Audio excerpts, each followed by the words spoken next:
افغانانو ته د امر بالمعروف لخوا خطرناک فرمانونه راغلي دي چې په اورېدو به یې حیران پاتې شي. دا چې څه دی او بل اخوا بیا په پاکستان کې د ځانمرګو چیرته جنت جوړ شوی دی. دا دوه مهمې موضوعګانې په همدې ویډیو کې کتلی شئ. خو لومړی که څو افغان یوټیوب چینل مو تر اوسه نه وي سبسکرایب کړی نو همدا اوس یې سبسکرایب کړئ تر څو زموږ راتلونکې ویډیوګانې له لاسه ورنه کړئ. پر افغانستان د طالبانو له نږدې 8 میاشتنۍ واکمنۍ پر مهال د طالبانو حکومت د امر بالمعروف او نهي عن المنکر وزارت تر نورو ادارو ډیر خبر جوړونکی وو. یاد وزارت تر ډیره د خلکو پر کړنو د محدودیتونو د لګولو لامل مشهور دی او تر اوسه یې ډیر محدودیتونه پر ښځو لګولي دي. د رسنیو په فعالیت په ځانګړي توګه پر رسنیو کې د ښځو په فعالیت محدودیتونه له شرعي محرم پرته پر لرې سفر ته د ښځو پر تلو محدودیت د ګیرې نه خیرل او پر جماعت د 15 وخته لمونځونو کول، په ښاري موټرو کې د موسیقۍ نه غږول، د شرعي حجاب د دودیدو لپاره په ښار کې د اعلانونو لګول، په رسنیو کې د ځینو تفریحي خپرونو بندیدل، تفریحي پارکونو ته د ښځو او نارینه‌و د ورتګ د ورځو جلا کول او ځینو نور هغه شرایط دي چې د طالبانو حکومت د امر بالمعروف وزارت په نږدې 8 میاشتو کې وضع کړي دي.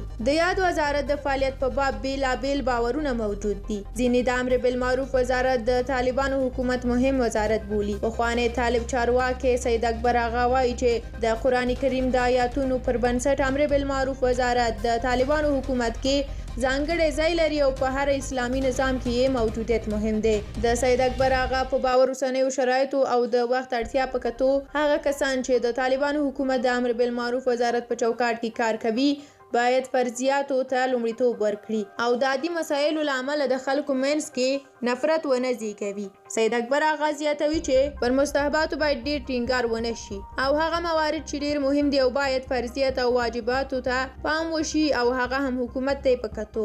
په دې ډول به د بدنامۍ دا سلسله ختم شي. د سید اکبر آغا په خبره د طالبانو د لومړي ځل واکمنۍ پر مهال امر بالمعروف اغیزناکه کړنې نه درلودلې ځکه شرایط جنګي وو او اوس چې وضعیت عادي شوی نو یاد وزارت باید په ټولنه کې خپل چلند بدل کړي. په ځینو مواردو کې د طالبانو حکومت د امر بالمعروف وزارت د مبلغانو عکسونه لاس په لاس کیږي او په دې عکسونو کې لیدل کیږي چې دوی د سپینو چپنو په اغوستو سره په ښار کې تګ راتګ کوي. ان په ځینو ویډیوګانو کې لیدل کیږي چې یاد مبلغین په پوځي رینجرو کې چې د پخواني نظام د امنیتي او دفاعي ځواکونو اړوند وي په ښار کې ګرځي او د لاډ سپیکرونو له لارې خلک په جماعت لمانځه ته وربولي. داسې راپورونه هم خپاره شوي دي چې امر بالمعروف وزارت په کابل او ځینو نورو ولایتونو کې په جماعتونو کې د لمونځ کوونکو لپاره حاضري جوړه کړې ده. که څه هم چې په ډیری مواردو کې د طالبانو د حکومت ویاندویانو ویلي دي چې دا راز کړنې د سپارښتنې بڼه لري خو یو شمېر افغانان وایي چې دا پریکړې او کړنې الزامي دي. تر ټولو تازه پیښه کې په بدخشان کې د محصلینو عکسونه خپاره شول او دا وشوه چې دوی د طالبانو پورې اړوند کسانو له لوري وهل ډبول شوي. وروسته بیا د طالبانو د امر بالمعروف او نهي عن المنکر وزارت ویاند صادق عاکف وویل چې دې پیښې په تړاو 4 وسلوال طالبان نیول شوي دي.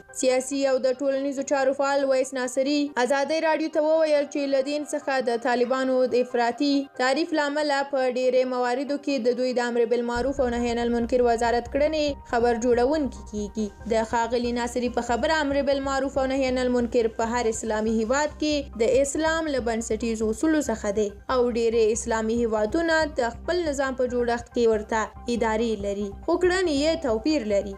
دی وايي په دواړو اسلامي هیوادونو کې هم سعودي عربستان او هم ایران کې چې د اسلامي نړۍ د مشرۍ ادعا لري او دا راز ځینو نورو اسلامي هیوادونو کې ورته ادارې شته خو په داسې جدیت سره چې طالبان مختزي او داسې تیاره تعریف چې طالبان له دین نه لري د نورو هیوادونو د امر بالمعروف ادارې ورته چلن نه کوي. د ښاغلي ناصري په خبره د شریعت او سیاست په ګډون په ګڼو برخو کې د طالبانو کړنې واقعیتونو ته په کتو او په عمومي توګه نه ترسره کیږي. د امر بالمعروف او نهي عن المنکر وزارت په ګډون د طالبانو حکومت ویاندویان په دې اړه له ازادۍ راډیو سره خبرو کولو ته حاضر نشول. خو وړاندې تر دې چې کله هم د امر بالمعروف وزارت په کړنو نیوکه شوې د طالبانو حکومت ټینګار کړی دی چې د یاد وزارت کړنې تر ډیره د سپارښتنې بڼه لري. بل پلو بیا نصیر احمد احمدي یو ویډیو په خپل فیسبوک باندې خبره کړې ده او لیکلي دي چې پاکستان کې د ځانمرګو جنت دا شمالي وزیرستان دی، هغه ځای چې د افغانستان د جګړې لپاره ځانمرګي پکې روزل کېدل. جالبه دا ده چې په دې مرکز کې یو خیالي جنت ورته جوړ کړی. د هالیووډ او بالیووډ سینما د فلمي ستورو بربنډ عکسونه یې پکې ځړولي دي.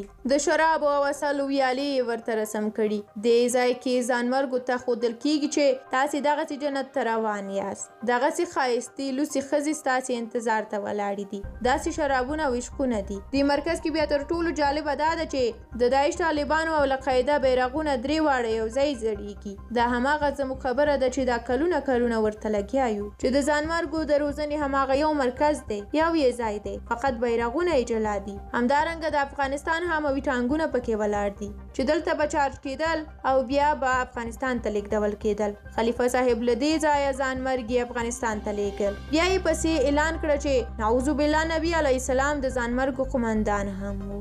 دلته داسې یوه تجربه بیا زده کړئ چې د القاعده، مجاهد طالب او داعش څلور واړه پروژې له پاکستانه او له دغسې مرکزونو پلانېدلې او پلانېږي هم. ډیره مننه چې ویډیو مو تر اخره ولیدله. تاسو دغه ویډیو دومره شیر کړئ تر نړیوالو ورسیږي او د ISI په دې ګیمونو خبر شي. باید یادونه وکړم چې دلته مو د ټولنیزو رسنیو د بندیزونو له امله د دوی بیرغونه پټ کړي دي. ستاسو له ملتیا مننه. تر بیا بلې ویډیو چې زه راګرځم تاسو ته ښه وخت. الله مو مل شه.